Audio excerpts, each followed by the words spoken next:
Boa tarde, professor Gilbert. A respeito da N2, o meu trabalho é sobre engrenagem de aço por metalurgia do pó, referente à segunda nota da disciplina de produção de ligas ferrosas e não ferrosas experimental.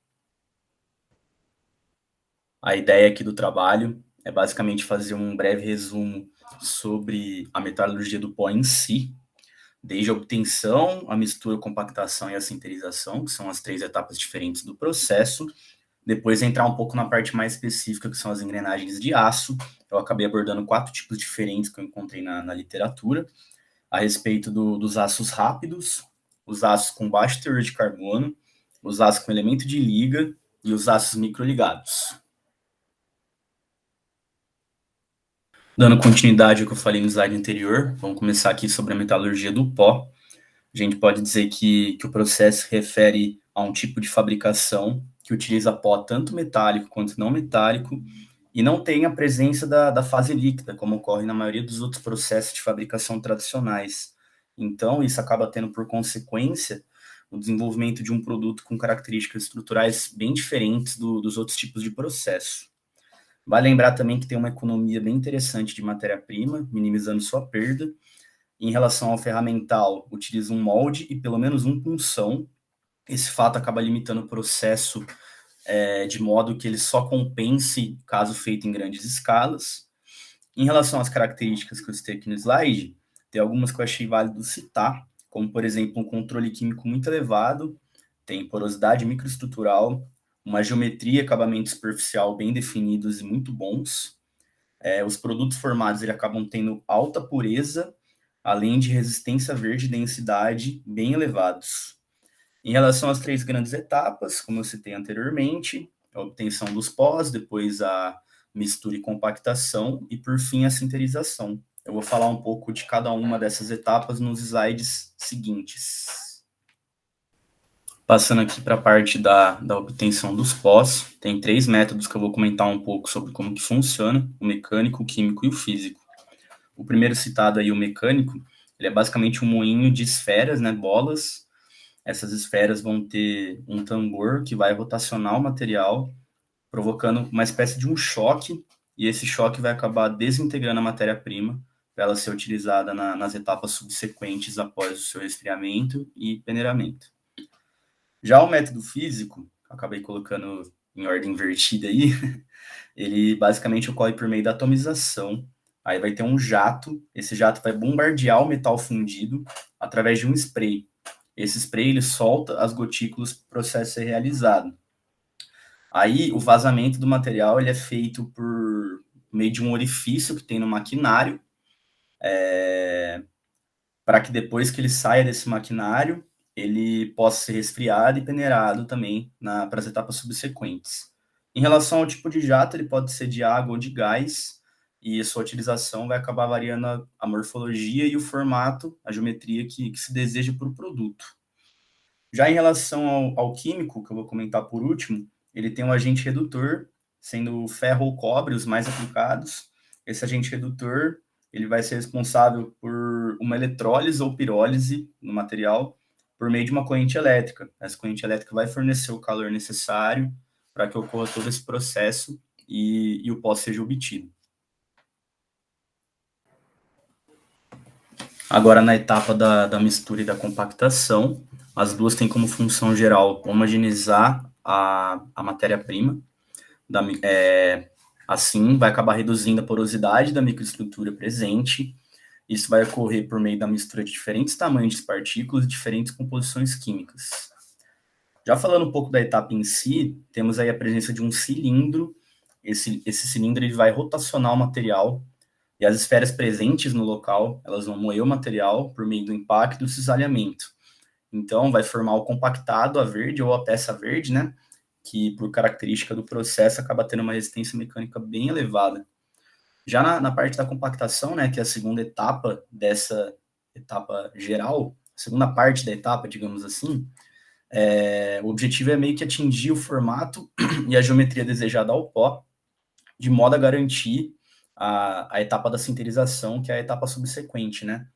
E ela ocorre através de uma prensa, uma pressão uniaxial, perdão, em matrizes que tem aí alta rigidez, em uma prensa. Já falando aqui na próxima etapa, que é a última, que é a da sinterização, o pó vai ser consolidado como peça verde e ela é trabalhada em alta temperatura e só que essa temperatura ela tem que ser abaixo da temperatura de fusão, senão o material vai ficar líquido e não vai atingir o formato desejado. As partículas então do compactado elas vão se unir e depois que elas se unem elas acabam formando os materiais aí bem duros e densos, que eu já citei como característica providencial desse processo como um todo. E em relação aos tipos de forno que eu comentei aqui no slide, eles são contínuos e do tipo esteira.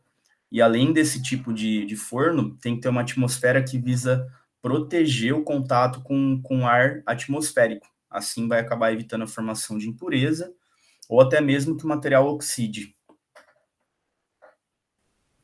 Entrando agora na questão das engrenagens em si, a gente pode dizer que o processo, de modo geral, da sua produção é bem semelhante a todos os outros tipos de materiais feitos por metalurgia do pó, mas tem alguns detalhes que precisam ser bem revisados para que se atinja aí a geometria e as propriedades desejadas para a engrenagem, de modo geral.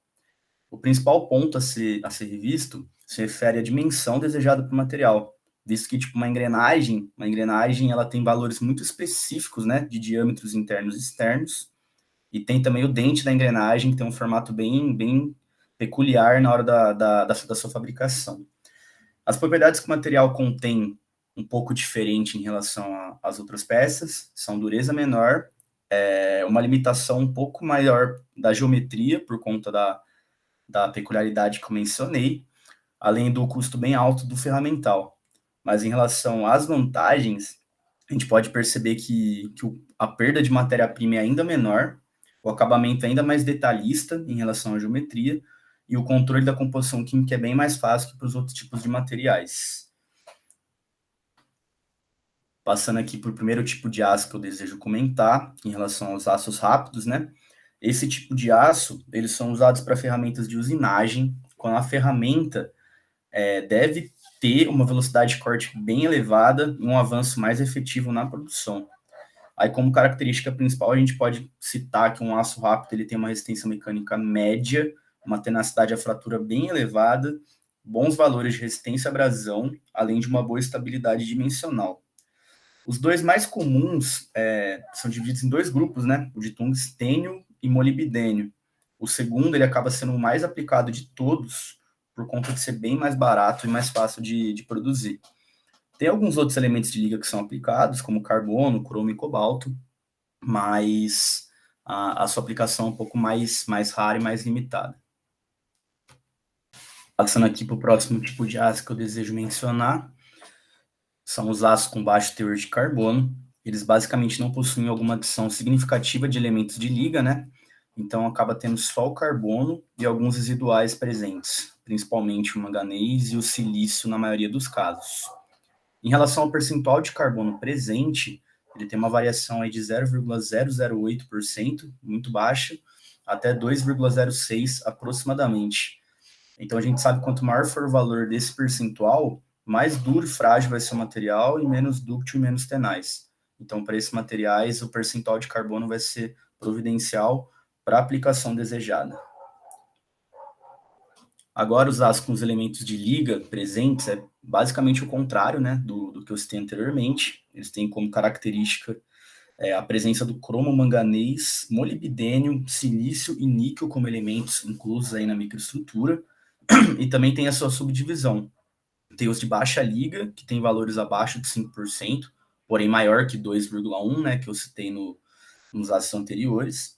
Esses aços de baixa liga eles têm alta resistência mecânica e temperabilidade. Tem os de média liga, que são entre 5% e 10%, que tem um trabalho quente muito facilitado como característica principal. E tem os de alta liga, que são mais de 10% de percentual de carbono na microestrutura.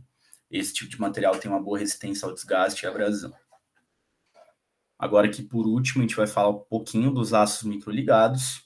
Eles têm como característica principal uma elevada resistência mecânica e baixos valores de liga, percentual de liga presentes. Então, de composição química, a gente pode falar que ele é bem mais específico que os outros tipos de aços. tendo aí como principal exemplo o nióbio, o vanádio e o titano como elemento de liga. E vantagem, a principal vantagem é que ele não precisa de tratamento térmico depois de sinterizado. Além disso, o custo dele é bem baixo e o tempo de fabricação também é bem curto, o que acaba tornando ele muito eficiente em relação aos outros. Mais eficiente, quero dizer. Obrigado pela atenção, professor.